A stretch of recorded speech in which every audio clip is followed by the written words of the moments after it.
Hello my dear NEET students. So ఇవాళ అయితే మనకి ఫైనాన్స్ మినిస్టర్ గారు మనకు ఒక నిర్మలా సీతారామన్ గారు మనకైతే ఒక గుడ్ న్యూస్ అయితే రిలీజ్ చేశారు. అదేంటి అంటే మనకి మెడికల్ సీట్స్ 10,000 మెడికల్ సీట్స్ అనేవి ఇంక్రీజ్ చేస్తాము అని అన్నారు. ఓవరాల్ ఇండియా 10,000 సీట్స్ అయితే ఇంక్రీజ్ చేస్తానన్నారు. అలాగే రాబోయే 5 ఇయర్స్ లో వాళ్ళ టార్గెట్ ఏంటి అంటే 75,000 సీట్స్ అనేవి ఇంప్లిమెంట్ చేయాలి అని అనుకుంటున్నారంట. ఇది ఇంకా గ్రేట్ న్యూస్ అని అనుకోవాలి. అయితే ఇవి 10,000 సీట్స్ ఓన్లీ యూజీ వాళ్ళకా పీజీ వాళ్ళకా అని అయితే క్లారిటీ అయితే ఇవ్వలేదు. సో కానీ నీట్ ఎగ్జామ్ రాసే వాళ్ళకైతే ఇది గుడ్ న్యూసే. అండ్ వన్ మోర్, ఇది 2025 వాళ్ళకైతే ఇంప్లిమెంట్ అవుతుందని అయితే నేనైతే ఎక్స్పెక్ట్ చేయట్లేదు. మేబీ ఇది 2026 నుంచి ఇంప్లిమెంట్ అవుతుంది అని అయితే నేను అనుకుంటున్నాను.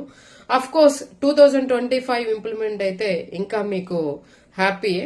అది కూడా ఇంకా చాలా మీరు అదృష్టవంతులే అవుతారు. ఎందుకు అంటే 1 ఇయర్ లాంగ్ టర్మ్ తీసుకొని ఎంతో కష్టపడి అయితే మీరు ప్రిపేర్ అవుతున్నారు. సో అలా ప్రిపేర్ అయ్యే దేనికోసం అంటే డాక్టర్ అవ్వడం కోసమే కదా. మీ డ్రీమ్ అయితే నెరవేరాలని అయితే నేనైతే కోరుకుంటున్నాను. అలాగే మనము ఇలా సీట్స్ ఇంక్రీజ్ అవడం వల్ల మన డాక్టర్స్ అయితే ఇంక్రీజ్ అవుతారు. ఓకే.